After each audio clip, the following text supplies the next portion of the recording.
Hello traders, how are you? कैसे हैं आप लोग? आइए दोस्तों, आज के एनालिसिस चालू करते हैं।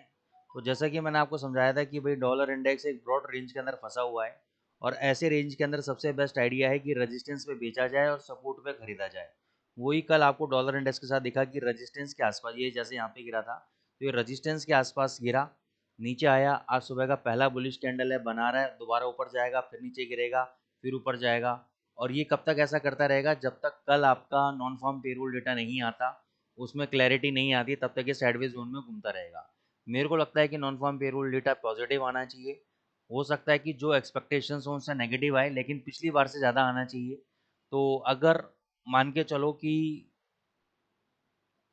पिछली बार से ज़्यादा आया और एक्सपेक्टेशन जितनी उतने कम आया, तो ये एक बेसिकली दोनों तरफ की मूवमेंट देगा, ऊपर भी देगा नीचे भी देगा आपको मूवमेंट। ठीक है, बाकी नॉन फार्म पेरोल डेटा की मैंने स्ट्रेटेजी समझाई हुई है। ठीक है ना, पहले भी आप मेरे शॉर्ट वीडियो या कहीं ना कहीं मैंने लॉन्ग वीडियो में कहीं ना कहीं समझाई हुई है, तो वो मैं आपको स्पेसिफिकली एक अलग से अपडेट भी कर दूंगा मैं स्ट्रेटजी पार्ट के अंदर, तो आप जाके देख सकते हो यूट्यूब पे। लेकिन आज तो नहीं अपडेट करूंगा मैं, तो जल्दी ही अपडेट कर दूंगा। नॉन फॉर्म पेरोल डेटा की बहुत सिंपल स्ट्रेटजी समझाई हुई है मैंने, आप एक बार शॉर्ट वीडियो में जाके देख लेना। तो उसके अकॉर्डिंगली आप अच्छा खासा ट्रेड कर सकते हो। As of now euro USD में बात करते हैं, तो मैंने आपको कहा था कि जिन लोगों ने बाय कर रखा है होल्ड करो। कितना ऊपर गया? 1682 गया। ठीक है, यहाँ पर भी 1682 गया था, हमारे लेने के बाद डबल टॉप लगा दिया यहाँ पे एक तरह से, क्योंकि जब हमारा यहाँ पे 1600 कुछ पे बाय हुआ था, 65 पे 60 पे, तो ये 1682 गया था। फिर कल जब यहाँ पे 1632-35 चल रहा था, उसके बाद भी 1682 गया है। तो एक तो ये जब तक 1682 का लेवल ब्रेक नहीं होता है, नीचे 1620-1600 तक आ सकता है। ठीक है ना, तो वो आप इस बात का ध्यान रखिएगा। अब मैं यहाँ पे आपको ये नहीं बता सकता कि भाई आपको यहाँ पे पोजीशन क्या लेनी चाहिए। मैं ये नहीं बोल सकता कि 1682 के साथ आप शॉर्ट कर दो, करना चाहो कर दो, क्योंकि देखो मेरी तो पर्सनल इस पे लॉन्ग पोजीशन बनी हुई है, और मैं जब तक होल्ड करूँगा जब तक ये 1600 के नीचे बंद नहीं होगा। ठीक है, और 1600 के नीचे डेली चार्ट में बंद हो गया तो उसके लो के नीचे मैं डबल क्वांटिटी से शॉर्ट पोजीशन इंक्रीज कर लूँगा। लेकिन तब तक मैं अपनी लॉन्ग पोजीशन मेरी बनी हुई है। जीबीपी यूएसडी पे आ जाओ। जीबीपी यूएसडी पे कल क्लियर बोला था कि अगर ये हाई तोड़ देगा कल का, ये वाला 3400 का, ये 3395 था, और मैंने बोला था 3401 के आसपास आ जाएगा, बाय कर लेना।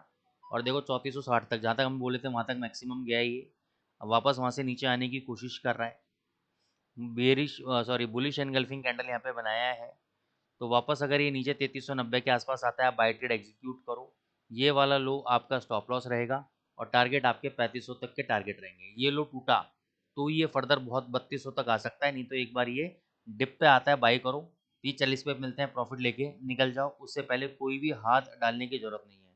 थैंक यू गाइस, जितने भी लोग कमेंट कर रहे हैं, लाइक कर रहे हैं, सभी लोगों को thank you. Getting the point. हमेशा देखो पेशेंस के साथ ट्रेड करना चाहिए, जल्दबाजी नहीं करनी चाहिए। आप कहोगे सर अभी 10 बज गए, 12 बज गए, 2 बज गए, अभी तक कोई ट्रेड नहीं मिला, क्या करें, परेशान हो रहे हो। ठीक है ना, एग्रेसिवनेस दिमाग में आ रही है, टेम्पटेशन आ रहा है कि कुछ तो ट्रेड ले लें, ओवर एनालिसिस दिमाग में घूम रही है कि नहीं मेरे को तो ये तेज लग रहा है, जाएगा जाएगा जाएगा। तो वो जो सब कॉन्शियस माइंड के अंदर आप बार बार जाएगा जाएगा जाएगा करके अपने आप को पुश कर रहे हो जबरदस्ती ट्रेड लेने के लिए, उसको कंट्रोल करने की कोशिश करो। कि नहीं, उसको बोलो मन को अपने कि नहीं, इसका सेटअप क्या बनता है, 3390 के आसपास बनता है बाय, और ये स्टॉप लॉस बनता है वहाँ पे आएगा। 3390 के आसपास भी मैं ब्लाइंडली नहीं प्लेक आउट करूँगा, वहाँ पर भी मैं देखूंगा कि क्या यहाँ पे सपोर्ट लेने की कोशिश कर रहा है, क्या 5 से 15 मिनट के 2 या 3 या 4 कैंडल ये बुलिश बनाने की कोशिश कर रहा है वहाँ पर, तो ही मैं बाय ट्रेड लूँगा, अदरवाइज मैं बाय ट्रेड नहीं लूँगा। और चाहे पूरे दिन यहीं पे निकाल दे। ठीक है ना, बस यही अपना आपको समझाना है। गोल्ड आपको क्लियर बोला था, 5 मिनट के चार्ट पे आ जाओ। 3350 के ऊपर, 3300 का फिगर जा ही नहीं रहा दिमाग से, 3550 के ऊपर यहाँ पे आप देखोगे। 3550 के ऊपर मैंने बोला था दो कैंडल अगर 5-5 मिनट के बंद हो जाए बाय कर लेना, फिर ये 3570-75 तक जाएंगे और वहीं तक ये होके आए। ठीक है, अब वहाँ से ये नीचे आ रहे हैं, डेफिनेटली सेलिंग प्रेशर आया, इतना ज़्यादा भगा है तो एक डाउनफॉल तो बनता था। इतना डाउनफॉल बनता था कि ये प्रीवियस जो स्विंग लो है इसको काटे, और एक बार यहाँ तक भी 3470 तक भी आ जाए तो कोई बहुत बड़ी बात नहीं है। लेकिन साइकोलॉजिकली अभी जो आपका सपोर्ट लेवल है 3510 का है, जो उसने अभी लो लगा दिया है ऑलरेडी। 3500 का आपका एक साइकोलॉजिकल सपोर्ट है आपका, और 3500 के बाद 3470 ही आपका सपोर्ट है। ठीक है, ऊपर 3525 रेजिस्टेंस है जिसके ऊपर अभी चल रहा है 3550 और 3575। बस इस जोन के अंदर आपको अपने ट्रेड प्लान आउट करने। अब जैसे 3550 चल रहा है, 30 चल रहा है, तो 3550 के आसपास आएगा और 3550 से 3575 ये एक सेलिंग जोन है। अब मैं आपको ये नहीं बता सकता यहाँ पे कि इस जोन के अंदर 25 पॉइंट के अंदर ये 50 पे शॉर्ट करना है, 3564 पे शॉर्ट करना है, 3566 पे शॉर्ट करना है, क्योंकि जा सकता है 50 से 75 के अंदर इस इन पॉइंट्स को टच करने जा सकता है। तो यहाँ पे इस जोन में मैंने आपको बता दिया सेलिंग जोन है, ठीक है। ये सेलिंग जोन के अंदर आपको क्या करना है कि कोई भी जब ये 3550 और 75 के आसपास जाता है तो आपको 5 मिनट का चार्ट में आना है और 5 मिनट में अगर वहाँ पे ये लोअर हाई लोअर लो लगाने लग जाए तब एक शॉर्ट पोजीशन आप बना सकते हो और स्टॉप लॉस आपका 3575 रहेगा।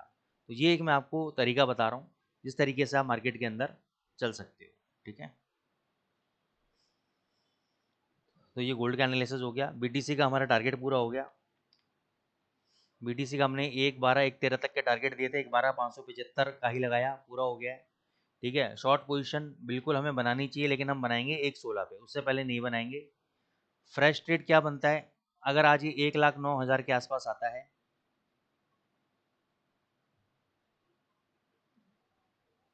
ठीक है, तो यहाँ पे बाय ट्रेड लेंगे, ये वाला लो आपका स्टॉप लॉस रहेगा और 1000-2000 पॉइंट का प्रॉफिट लेके निकल सकते हो। तो ये आज के बीटीसी की एनालिसिस है।